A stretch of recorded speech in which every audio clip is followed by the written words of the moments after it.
Welcome to the Stretch to Go podcast. My name is Ian Ray, your host today, also Fascial Stretch practitioner through Stretch to Win. And today I have a guest, Stacie Juul, based out of Forney, Texas. She is a certified personal trainer, a certified nutritionist coach, and also a fascia stretch therapist, level 2. Stacie, welcome to the Stretch to Go podcast. Thank you for having me. So as we always begin, I would love to hear a little bit of background about your career beginnings, how you got started in the health fitness industry, and your upbringing. So go ahead. All right. And this is kind of a rabbit hole because it goes way back to elementary school. I'll try to condense everything as best as I can. Sure. As far as health and fitness, I've always been very active. I was an athlete. I remember being in elementary school trying to race the boys all the time because I was like super fast. So it's always been kind of ingrained in me to be healthy, to look for active related stuff. When I went to college, I actually majored in criminal justice. I think I was kind of pushed in that direction by my dad. My older sister did it too. So my major was completely off topic. You know what I mean? Like completely different area. Got that degree, spent all that money, right? Had all that debt and never used it because I ended up actually going into teaching. So I became a special ed teacher, loved it. I really liked helping people, especially people who had challenges to overcome. As a teacher, you're allowed to do coaching as like an extra job for a stipend. So I started taking on some coaching gigs for track and field, for cross country. I also did athletic training, like weight training, the football players, the basketball players, all the different athletes. Okay. That was fun. I really loved that. So that was kind of the start of fitness career wise. So started doing that. And then I started seeing how if I were to personal train, I could do that as a side job and I would actually make more than I was making through the school districts. They don't pay that much actually for coaches. It's like for me, it was a $1,200 stipend for the whole year. That's not, What?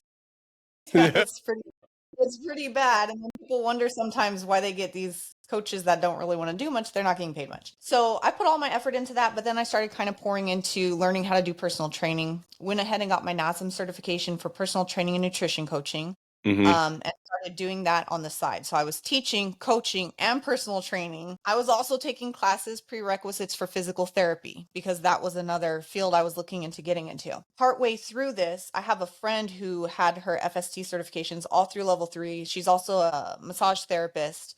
And she reached out to me and she was like, hey, now that you're personal training, because I did quit the teaching job and shifted full time to personal training.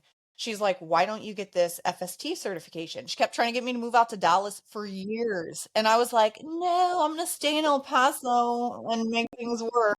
It wasn't working. I did my best. It's just, unfortunately, I really did struggle getting clients when I was in El Paso. And then a lot of people didn't want to pay for personal training and stretch therapy too. But while I was there, I went ahead. I'm like, well, let me add some extra tools to my bag and maybe I can get more clients.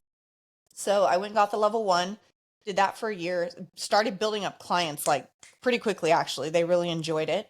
And then I was like, well, let me hurry up and go get level 2 because I heard that one's like life changing, right? Went Yeah. back. Level 2 was like a huge difference. So level 1 teaches you like standard things, a lot of stretches that you see other people doing in assisted stretching, but at a level that's like comfortable and relaxing, right? So it does have advantages from other assisted stretching. When I went to the level 2 training and we started learning all these movements to help loosen up people's joints, it was life changing for me because I had a recurring hip injury that I no longer have issues with. And it's because I get fascial stretching done. And I'm telling you, this used to like hinder my ability to squat, to deadlift. Sometimes just getting out of my car and walking was terrible. And I finally, after getting level 2, was like, okay, let me go get some of my own stretching done too. Maybe it'll help me. And it did. It alleviated the hip issue. So at that point, I was just kind of mind blown. And I'm like, I can really help some people with this. For whatever reason, I started attracting a lot of clients who had injuries, previous surgeries or car accidents or things of that nature. And I was able to teach them corrective exercises. And then I was also able to start stretching them. And I saw phenomenal results in some of these clients. So that just really got me involved in this. I started taking on a heavier load of stretch clients versus personal training clients. And then at some point, it kind of balanced out. I did end up moving to Dallas this year. And I definitely get paid a lot more out here. I have a lot more access to clients out here. It's a lot different from where I was coming from. People are more into, I guess, health and fitness out in this area. Yeah. But that's pretty much the course of how I got into this and where I'm at now. Dang. Criminal justice, special ed teacher, personal training, and FST. Yeah, that's a wild ride to go through. I'm all over. So currently, I guess right now, what's the typical demographic population that you typically work with? Okay, so it has changed. So, and I guess that just depends on the area that you're in. So Mm-hmm. back when I was in El Paso, I was getting a lot of injured clients or clients who were more on the sedentary side. They weren't necessarily gym goers or athletes. I did have athletes here and there. So it was kind of an interesting demographic out there. I stationed myself, I had a couple of different locations. So initially I was in a boxing gym, so I had all the boxers, of course, because Yeah. that's who goes there.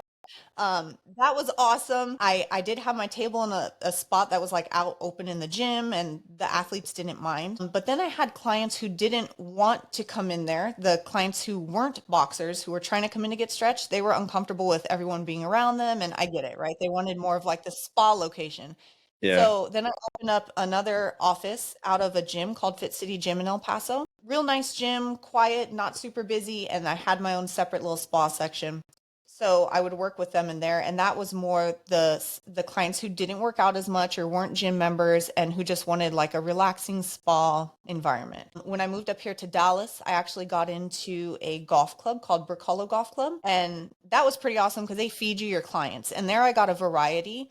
However, most of those people were active Mm-hmm. versus El Paso. So more of these people were active. They were gym members. They would come in, do their workout, and then get their stretching afterward. So I've had a range. I mean, I've had clients from the age of 2 all the way up to 87 was my oldest, from athletes to everyday people. I get military people who are pretty banged up. CrossFitters are banged up. Parkour people are a mess. They're really beat up and they need it. And then I've had people who are even partially paralyzed, so they don't get a lot of movement throughout their day. And the simple stretching and moving them around actually alleviates a lot of tightness that they have. Everything, like I've had everything in between. However, I do tend to attract injured people the most. I do, yeah. I feel like, I don't know. Maybe it's because they're just trying to find a solution to their pain and their chronic Mm-hmm. issues. Mm-hmm. Which it's funny because, you would think those who are active lifestyle would seek this type of thing so that they can continue to do it and to avoid injuries. But sometimes they are the type they're like, "Oh, I'm good. I have all the knowledge. I'm fit enough where I don't need this." So Yeah. it's But they interesting. don't realize it. You know, when I got into that gym, I initially thought I'm gonna get all the gym goers and all the bodybuilders are gonna come to me, right? Because like I'm stationed in the gym. None. And I was even offering some of the bodybuilders free stretches to come try it, and some of them literally never came to try it. And I think it's just people are so unfamiliar with what fascia stretch is. They think, oh, Mhm. stretching's uncomfortable or oh, it's gonna hurt. They have no clue. Like half my clients fall asleep on the table. So yeah, they missed out. So I guess for you, your friend that introduced you to Stretch to Win, does she still do it currently? Yes, she does. So she has her own place. She has a beautiful studio that she's working out of. She Uh-huh. works with the Mavericks too, so that's pretty cool. She's doing great. That's cool. Good um, girl. s- so what? Sorry, what year was that when you got your level one? I want to say it was 2021 when I got the level 1, and then I got the level 2 within that same year. I don't even think it was a full year out. It was a little less than a year that I got level 2, and then my level 2 actually just got renewed this last year. Okay. So when you found about Stretch to Win, did you have any what were your initial thoughts about enrolling in the course? Yeah, so my friend, she really had to talk me into it. So here's the thing. I've always been the type where I'm weird about people touching me. Like I didn't even like people hugging me. I'd be like, don't touch me. I don't know why. I was always weird like that. Mm-hmm. So I got into this thinking, I don't even want to touch anybody. Like, why would I want to do this? But she was like really hyped up about it. So I'm like, okay, I'll give it a try. Like I wouldn't even go to get massages for myself. That's how I used to be. I'm a completely different person now. So I watch the videos, and it's interesting because when you're watching the training videos, you're seeing them and you're like, oh, I can do that. Like, I don't even have to go into person to practice that. I can figure that out. What you see in the video versus the actual way it feels when you're doing it, completely different. I would have like broke people's legs off if I was just watching the video and then doing it, because you really don't know how far to move somebody until you learn to read the tissue, right? Mm-hmm. So I got out there, I went to the training.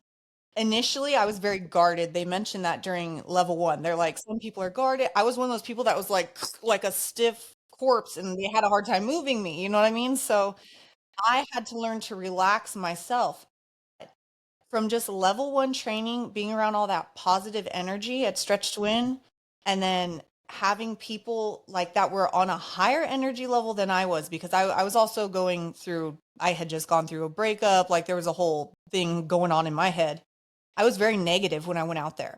Mm. And I can honestly tell you that going out to that institute changed my life, because I had people who could sense my energy. You can feel it when you're stretching people, right? Yeah. So they could sense that I was like on a lower level. And I had someone point it out to me, and they were like, I can feel that you're like They called you out. not okay. Yeah, they did, in a nice way though. Like, Yeah, they yeah. pulled me aside. They Uh-huh. didn't do it in front of everybody. Yeah.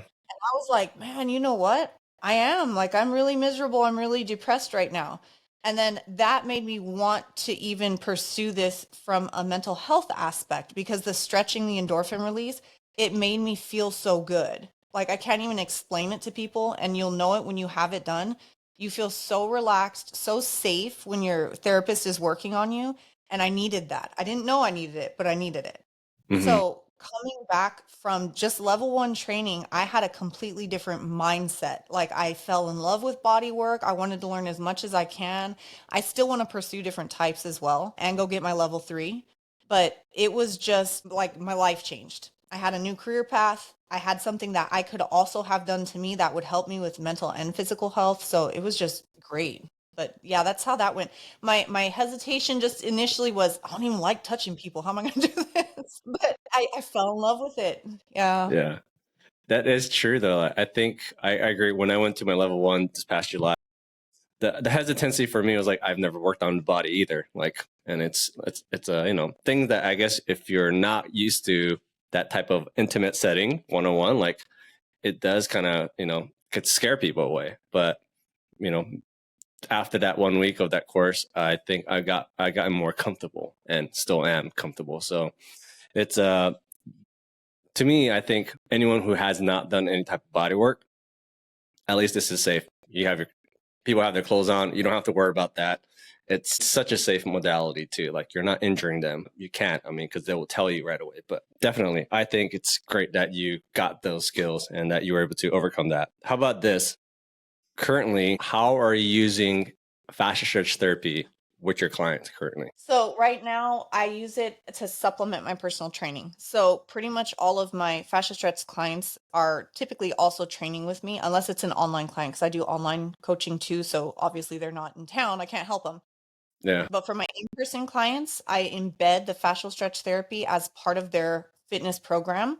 For my Mm-hmm. clients who are online, what I do for them that is kind of up the same alley is I have a whole injury prevention. It's like rehab, prehab, and it's an online coaching program for mobility and stretch and balance. So it combines all those different aspects, which a lot of people don't do during their workouts. They lift weights, they do cardio, they stretch from what they remember from PE in elementary school, but they don't understand how different mobility, stretch balance, and fascia stretch are. It's not your typical PE stretches. Mm-hmm. Yeah, so with them, I embed the mobility training. I also send out my directory so they can find fascial stretch therapists wherever they're located. Because I'm constantly hyping up the FST community. I'm like, where do you live? Let me send you the link. You have to try this. Yeah. Yeah, that's cool. Yeah, they have to. They have to get on the table to experience this. Mhm. It's such a fun thing because whenever I'm talking to different businesses, calling them, I have to tell them like I can talk to you on the phone and explain to you, but let me just come to you and just give you a quick demo because then you'll find Exactly. out.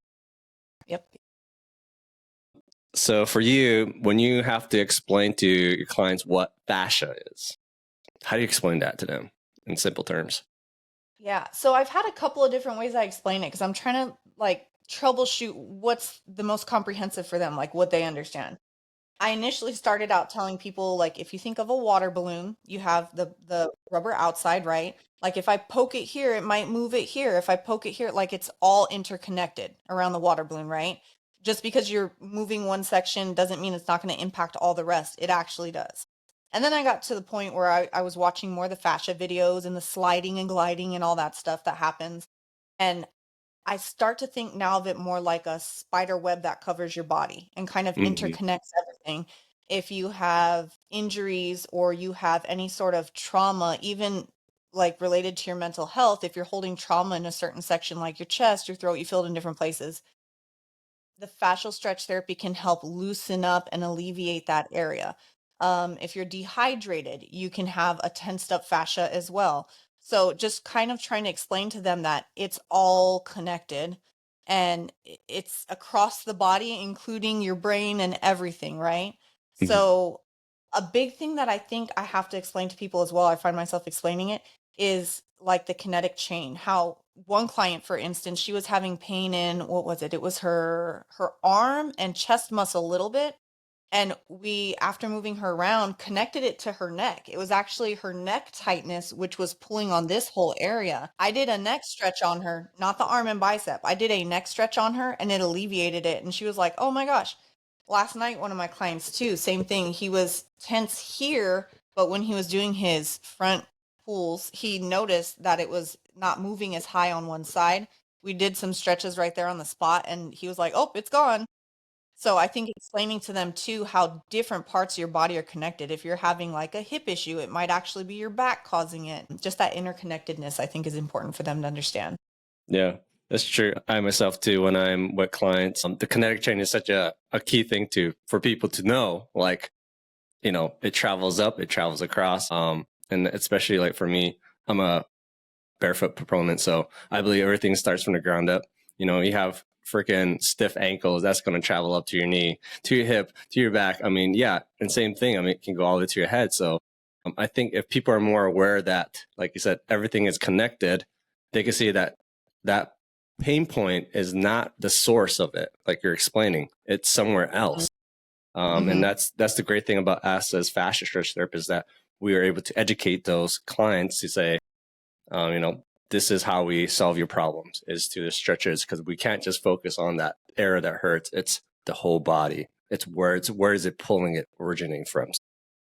Exactly. And then assessing it, I think, is important too, because a lot of the clients, they don't necessarily know where that pain or the tightness is stemming from. So a lot Hmm. of people will be like, oh, well, my quad hurts, so I'm going to stretch my quad. And in reality, what if your quad is overstretched? What if you've pulled your quad and then you're just stretching it more? That's going to make it worse. So with us, we're able to assess their body and move it around and figure out where it's probably coming from versus them kind of like trying to troubleshoot on their own if they don't know. Do you find also like some of your wins and success stories? What are they like typically from the past clients or even current clients that you found of how fascia stretch therapy has helped them? Yeah, I've had three clients that really stand out in my head where they had pretty pretty poor range of motion. One of them was in severe pain and the stretching was able to help. So I had an elderly client who her arm, let me scoot back so you can kind of see, her arm was stuck like right here. She could barely move it up to here. And she had been she was in a car accident years ago. So she had issues with that. I think there was a lot of scar tissue buildup was a lot of the hindrance, and then there was some paralysis with it. She went to physical therapy for like 2 decades, and she was like, "I haven't been able to have any relief." Her daughter was a doctor, so her daughter recommended her to come to me, Hmm. and we worked on her. After 2 weeks, we were able to increase her range of motion, and she stayed with me. I had her as a client for about, I want to say 3 years, almost 3 years. And she was able to move her arm. We got her working out, which she didn't work out before. So she was a great example of one of my clients that had a lot of success. I had another one that came to me who threw out her back. So when she got to me, she could not bend down. She could barely climb on my table. She was moving like real slow, right? So she wouldn't hurt. Have you ever thrown your back out before? Probably in the past, yeah. Oh, it's terrible. It happened to me one time and I was like, just put me down. I can't do it. It's like it's, and I had no one to stretch me at the time. So this lady came to me as a friend of mine, And at the time I had set up my bed and my stretch table in the apartment because it was a friend. So she came over and I was stretching her. I had a puppy at the time. This is going to come into play in a minute. She could barely move when she came in, and we did a little stretch on her. And at the end, she didn't even realize it. She got off the table, and my puppy jumped up on her, and she bent down right away to go play with him. And she got all the way down to the floor, didn't even think about it. And then she's like, "Oh my, I can't move." So I was like, yes. That's another case. And then of course, Greg, who's my fiance, he was in the military. He had a rear labral surgery on his shoulder and he Mm-hmm. was limited when I met him. And he's a bodybuilder. So bodybuilders, they need a full range of motion to get the most benefit from their workouts, right? Correct. So he was a bit limited and he thought that that's just where he was at because he had been to physical therapy before too. Like he thought that that was just it. We did fascial stretch on him. I think it was, I have it on my Instagram page. I can't remember how many sessions it was. I think it was after about 5, you can see a notable difference in his range of motion.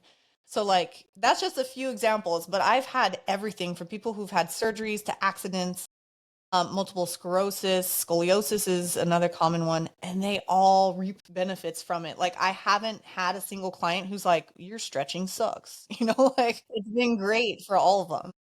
Yeah, I love hearing that because like for the, for people listening to this podcast, it's like, how does FST help me? And I think hearing this type of stories, like real life stories, it's beneficial. It's huge because maybe they can relate to, what they've gone through and like this could be a modality to help them. So thanks for sharing that. What would you, I meant to go back, but for those people who, let's say someone's looking to get into the Stretch to Win course, and they're kind of hesitant about it, what would you say to that someone who's on the fence about enrolling with the Stretch to Win course? I would say do it. I know the biggest thing I think with a lot of people is they'll look at it and they'll be like, man, it costs like as much as college tuition. Like it's pricey. You're paying for quality. You're going to get an education that's going to take you to another level. If you want to do a bootleg, cheaper program, you can by all means have fun. I hope you don't hurt anyone. But I would definitely recommend looking into it, investing in it because you're investing in yourself. So you'll make the money back. Like there's no doubt about it. You'll make the money back. If even me starting off in a place where I was like, nobody knows what it is, like literally I was the only stretch therapist certified there for the longest time, you can still make it. So definitely put in that money. It's worth it. And for me, it changed my career. I needed a new career. I was tired of what I was doing Mm-hmm. and it helped me get into a new career quickly. It costs way less than physical therapy school, I'll tell you that. And I get a lot of clients who are like, I've been going to physical therapy for a long time and I didn't get the results I wanted. And that's not to knock physical therapy. I think it's great. It's great to do along with fascial stretch. I actually wish more physical therapists had fascial stretch in their places. I know a lot of them I are agree. starting to say, Uh-huh. yeah. And I don't know how your course was. We did have quite a few PTAs that were with us at Mm-hmm. ours. So I think they're starting to embed it, but it's such a cutting edge thing. People, not everyone knows about it. So definitely add it. Like if you can do it, get it. Amen. How about this? How do you, I guess as far as the business aspect, what's some of your long-term goals for your practice, what you're doing? My end goal, and I've had this in mind this whole time, haven't quite gotten to it yet, but my end goal is I love corrective exercise and I love fascial stretch therapy combined. The two of them are fantastic. I want to eventually have my own recovery center. Greg, that's my fiance. He does public speaking. He does online personal training and nutrition as well. And Mm-hmm. we've kind of combined our businesses. So he helps me with mindset coaching for my clients. And then we both kind of bounce clients off of each other for the nutrition and fitness component. We're looking at our end goal is to have what we call the Birch retreat. We've kind of started it here. We have a big house here. So we've been kind of doing it here with people and bringing them in. They come, Uh-huh. they live with us. They see how to eat, how to have a routine in place for working out, reading, journaling, meditating. It's like a retreat, right? So someday when we get a big piece of land and we're able to build this thing, my end goal is within the Birch retreat to have my own recovery center. So Mm. that's what I'm working towards right now. It's going to take a while. I know it's on like a 5-year plan, but I just want to have somewhere where people who are like, I don't know what to do anymore. I have these injuries, or I just don't know where to start with fitness. My depression's so bad I can't get out of bed. We want to get the people who are really in need of help and bring them in for like a well-rounded everything recovery program. Like they're going to completely submerge themselves into our routine and what we do so that when they go back to their life, they're able to take those skills with them. Yeah, I mean, I've never been to a retreat, but I can only imagine like diving in, especially, that's a big investment coming into someone's home, and the way of lifestyle. Like the goal is to change those habits and those lifestyles, even those for someone to transform. And I'm sure that's why the name of FlexFit Recovery came in, how did you guys come up with that? Yeah, so I came up with that on my own before I met Greg, and I was like, man, I need like a catchy business name, and I'm trying to use ChatGPT to help me because I'm like, help me come up with clever names. It gave me like a bunch. There were some cool ones. There was like FlexFit Fusion, and I'm like, that's cool. But I came across FlexFit Recovery was one of the recommended ones, and I'm like, I kind of like that because it has to do with flexibility and Uh-huh. fitness. And then I wanted it to be clear that I was setting up for my niche market, like my injured people, a recovery center. So that's why I Mm, added the recovery to it. But that's why I came up with that name. I might keep it, I might change it. I haven't really decided yet. okay, Like I okay. really liked it when I first named it, and now I'm kind of like, I might come up with something better. Yeah.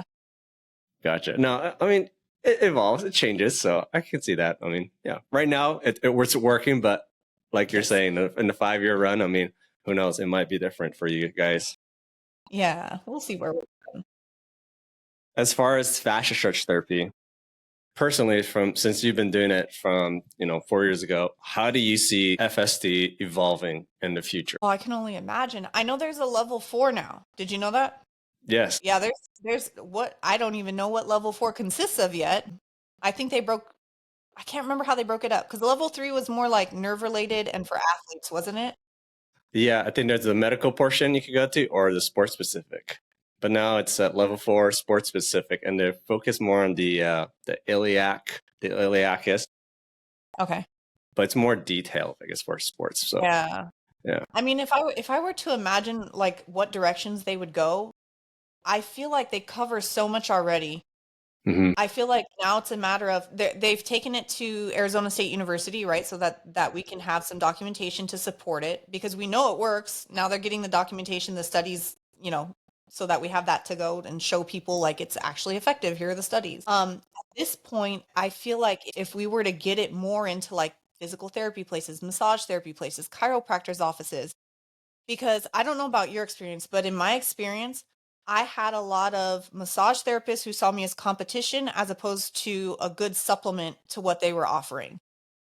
Chiropractors, not so much. My chiropractors were actually like, hey, that's pretty cool. Like, do you want to do it here? I didn't run into as many issues with chiropractors I did with massage therapy, and I also have with physical therapy.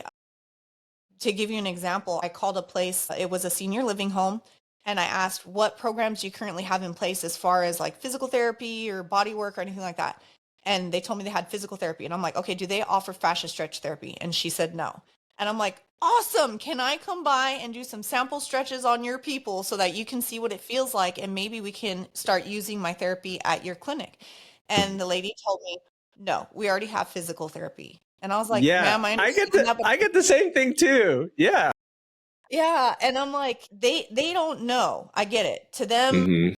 someone who doesn't understand body work, they think everything's the same. It's not. So that's a wall I constantly run into and I'm still figuring out how to break down. So if we can, as an FST unit, figure that out together, that would be fantastic because everyone would benefit if they had FST and physical therapy too. Yeah. I mean, I only had know of one physical therapist. It's a franchise actually. Like they have 12 locations, but I've talked to the owner, the one who founded it, and met him one on one, and I mentioned him like, this is what I do, and he knows what stretch to win is. He knows it, but he hasn't helped me to grow my practice, and I think it's because he's so focused on growing his business locations, and they're physical therapists. They have their Yeah. doctorates underneath. So they probably see that as like, it's great. I'll just refer. But if only FST was involved, and like his knowledge is great. Like he knows a lot of FST practitioners here in Maryland. But if only he knew that, I think it would change his practice because yes, what do you do when someone's post surgery, or even if they get discharged from the PT once they're done? Where do they go? What are they going to do? Exactly. And I mean, so that's where we can come in and step in and say, hey, you can come to do FST so you can continue to get transition to person training like yourself. Like, I think that's complimentary. It's not going to hurt them. If anything, it's going to help serve their clients to know that they're being taken care of rather than, all right, you're discharged, you're on your own. Yeah. It's they have to have a bigger global concept of the client, the access to the care for those clients. So, but yeah, go ahead. No, it's okay. I was just thinking too, when it comes to like the gaps in between. So one of my clients that I would go to visit at her home, she was getting frustrated with her physical therapy stuff because she'd have to submit some paperwork to receive so much physical therapy through her insurance. She would get like 1 or 2, maybe 3 sessions, and then they'd stop again. And then she'd have to resubmit the paperwork. But there's these long gaps in between. Physical therapy is so imperative, especially in the beginning when there's been an injury or a surgery. And if the insurance is having issues or whatever, and they can't get that, it would be really good if they had another option too to come to. So that's something physical therapists could refer us out for, but we'll pray that day comes soon. I mean, I do see some of the PTAs, like I said, showing up at the Fascial Stretch Therapy place, the Stretch to Win Institute, right? So like some of them obviously are getting on board with it. I'm just hoping that trend continues and we get more and more people to get involved with it. Yeah. Yeah, I'll have to come back to you as far, because I'm doing the same thing. I'm just making all these outbound calls to different practices and offering, and I'm hitting that same wall as well. So if collectively, I think we have to somehow figure out how to, like I said, overcome that stigma of what FST is, because people don't know. Yeah. Can you, as far as your currently, from the time that you started your FlexFit, what marketing or sales strategies have worked best for in attracting new clients? So for me, when I first started out, so I quit teaching and jumped into personal training with like no clients lined up. I was like, YOLO, I'm going to figure it out as I go. So I just jumped careers. For me, being in the gym setting did manage to help me make contact with some people. And even if they necessarily weren't my FST client, they would tell other people about me. I also threw a bunch of money into like Instagram ads and Facebook ads and maybe got 1 or 2 clients from that. That wasn't very helpful, you know? The best source of clients for me is word of mouth. So I would set up at different gyms, health food places. Some of the ones that benefited me the most were like the boxing gym I was at had a lot of foot traffic. So it was called Garcia's House of Boxing in El Paso. They would have huge boxing classes come through. So if there are providers that are like, where can I go to get some exposure? A lot of these people who don't see you as competition, the boxing gym did not see me as competition. Some regular gyms did, only because I had my personal training certification. And I was like, I'm not going to promote the personal training, just the stretch therapy. And they were like, I don't think so. So if you can find someone who doesn't see you as competition and ask them, say, hey, I'm just starting out, like, can I set up here and do sample stretches? I would do quick little 10-minute sample stretches on people, hand out my business cards, or have a QR code there that they could easily scan. The easier and the more automated that I made things, the easier it was for me to capture client information and to get them out there. So for instance, my waivers, you can use a Google form for your waivers too, or at least I did. I also had massage where you did it. But basically my waiver would capture their email, phone number, and permission to send them text messages or emails. So after you capture that information through a sample stretch, because people are like, I don't mind giving out my email if I'm getting free work done. So you can get a lot of client information. Just, hey, scan this QR code, fill this out real quick, and then hop on the table for 10 minutes. That got me a lot of clients because a lot of people, if they have the money to get this service, some people don't, that's okay. If they have the money to get it, after they have felt it once, they're like, they're coming back. They're going to like it. And thank God for those clients because those were the ones that held me over before I got up to Dallas. But yeah, so sample stretches and then word of mouth. Those are the 2 best pieces of advice I can give anyone, especially if you're just starting out. Okay. I guess curious. So this was so as far as like the QR code, I mean, obviously, do you currently still use Massage Book for your bookings? I just canceled my massage book. So massage book is fantastic. It sends mass emails. You can do promotions on there. It's super easy. Love it. I will get it again when I get more clients. I've just shifted to more online clients in the meantime. We're in the process. We travel a lot for Greg's job. And then I'm also going to be moving to Tampa soon. So I'm shifting everyone online in the meantime. But when I was doing in-person stuff, Massage Book was a really awesome booking app, but you do have to pay for it. There's actually another one, I think it's called Once Hub, and it One works step. almost exactly like it doesn't have the waivers and everything input on it like Massage Book does, but it's free. It's free and it will plug in the appointments to your Google Calendar. So I just discovered that one. Yeah. But if you want a paid one that's kind of cool and you can do all these different things on there, Massage Book definitely. If not, try Once Hub or some other free scheduling app should work. Okay, yeah, because I'm using right now Calendly, and that one hasn't beneficial for because they don't offer packages, which I'm not sure if you do packages and stuff in the past. I used to, yeah. So I would do that on Massage Book. Another app that I built it into, if a stretch therapist happens to also be a personal trainer, is Trainerize, because Trainerize can also track how many sessions you have. You can set that up. And that app's it's a bit cheaper, I believe. Okay, Like massage, yeah. And you can put workouts and mobility drills and stuff like that on there for homework for them.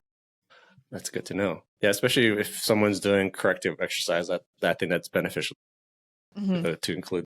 So basically, I guess to answer, I mean, this would probably just answer my question because you did. But as far as growing your business from the inception to the way it is currently, just been word of mouth, refer. Is that Yeah, I mean, I've done a lot of things. If you look at old videos on my Instagram, I was running all over the place. I would go to health food places to put my flyers there. I would go onto other people's Instagrams and comment, and sometimes that would actually get me clients, and that's free. Like going onto other people's fitness stuff or other people's posts. Like there was one in particular, this big page where they post like funny stuff that happens or like crimes that happen. They have all this stuff that happens in the city. And they showed some kid in a football game that like hit someone and like flew up and fell on the ground. So I put a comment on there and I'm like, he could probably benefit from some stretch therapy. And I actually got a client who saw that it was someone I didn't know, saw the comment and reached out, and she became a really good client of mine. So like even commenting little things on other people's pages, that's free and people see who you are. So that's another free strategy you can use. But yeah, just trying to like get the word out there and the stretch samples. Because even if you tell people what it is, they might not come get it, right? Like they have to feel it. So the samples are important too. okay? I think that's pretty much all my questions I have. It's been very insightful. I love learning, like I said, different mindset, different backgrounds because of the fact that I've been only doing this since July. I feel like you guys have to provide for just knowing that where I should focus my in, especially since I'm beginning, because I'd rather learn from someone else's mistake than me going through mistakes sometimes, and especially in this type of thing. Like I'm trying to, I really am trying to expound on like try to shorten my failure rate if I can learn from people like yourself. So thank you so much. Yeah, no problem. Thank you for having me. Yes. So in closing, I'd love to have the audience share with you how people can follow and of course learn more about what you're doing currently. So if you want to share your social media hand, your website, email, and of course a way to book a session, FST session or online. So for me, if you go to my Instagram page, it's FlexFit Recovery, and my website is actually on there. So that's the easiest way to get to my website is to just click it. It's in the profile there. And then my email is flexfitrecovery@gmail.com. My business phone number is 915-96677. So people can call or text me and we can discuss what your needs are and set up any sort of appointment that you might need. And Facebook, I'm not quite as active on Facebook. I do have a business page though called FlexFit Recovery LLC, but I haven't been on there in a while, so I don't know how updated that one is. But the best way to reach me is text or Instagram. I'm always on Instagram. I live on Oh there. yeah, Yeah. and I'm thinking too. Like I don't think I'm on Facebook anymore. I've transitioned to Instagram. I don't know what happened. It's like turning into MySpace. I feel like it's like phasing out slowly, right? But it actually is a pretty good way to get clients because I've found there's a lot of professional people and people Hmm. who are old enough that they have careers already on Facebook. So I should probably get back on there. Well, Stacie, thanks so much for hopping onto the Stretch to Go podcast. Appreciate you. And for those of you who are listening, don't forget to subscribe, follow the Stretch to Go podcast. We drop new episodes every Friday at 7 a.m. Eastern Standard Time.